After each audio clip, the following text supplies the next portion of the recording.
Hello guys, welcome back to my channel Learn with Nitika and also welcome to my classroom। आज के इस video में हम पढ़ने जा रहे हैं सेंटेंस के बारे में फर्दर, लेकिन इसको पढ़ने से पहले हमें क्लॉज पढ़ने हैं। क्लॉज क्या होते हैं और क्लॉज क्यों पढ़ने हैं, यही हम आपको इस वीडियो के माध्यम से बताने वाले हैं। क्लॉज के बेसिस पर सेंटेंसेस को फर्दर 3 टाइप में डिवाइड कर दिया गया है: simple sentence, compound sentence and complex sentence. अब इन फर्दर जो डिवीज़न हैं सेंटेंसेस के, इनको पढ़ने से पहले हमें क्लॉज पढ़ना होगा। तो क्लॉज होता क्या है, चलिए पढ़ते हैं। क्लॉज की डेफिनेशन है group of words that is part of a sentence and which contains a finite verb and subject of its own is called clause। clause या clause भी group of words ही होता है, लेकिन वो एक सेंटेंस का पार्ट है। जैसे हमने कल पढ़ा था कि सेंटेंस क्या होते हैं, सेंटेंस एक ग्रुप ऑफ वर्ड्स होता है जो कि कंप्लीट सेंस बनाता है, लेकिन हमारे पास एक पूरा सेंटेंस है और उस सेंटेंस में ही एक पार्ट ऑफ सेंटेंस ऐसा है जिसके पास अपना सब्जेक्ट है और अपनी वर्ब भी है, लेकिन वो पार्ट सेंटेंस का ही है।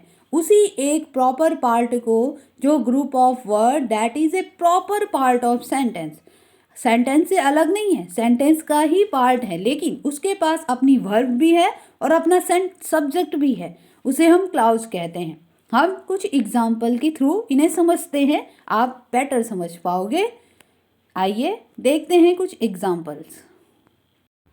फर्स्ट एग्जाम्पल आपके सामने है, the king was sure that he would defeat the enemy. तो आप यहाँ पर देख रहे हैं जो रेड फॉन्ट आपको दिखाई दे रहे हैं, he would defeat the enemy, इसके पास सब्जेक्ट भी है। सब्जेक्ट कौन है?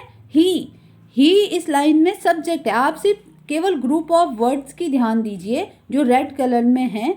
यहाँ पर ही एक सब्जेक्ट है, यानी कि ही इस ग्रुप ऑफ वर्ड के पास, यानी कि ये क्लाउज है, इसके पास क्या है? ही, यानी कि अपना सब्जेक्ट भी है।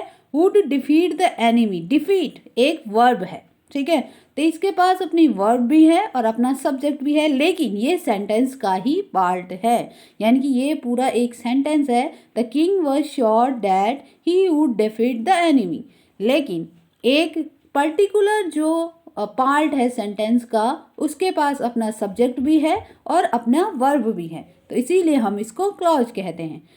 सेम आपको नेक्स्ट जो 2 एग्जाम्पल्स हैं उनमें भी दिखाई दे रहा है। I am glad that you like it, you like it में यू सब्जेक्ट है, लाइक वर्ब है, यानी कि एक पार्ट है सेंटेंस का यू लाइक इट जिसके पास अपनी वर्ब और अपना सब्जेक्ट है।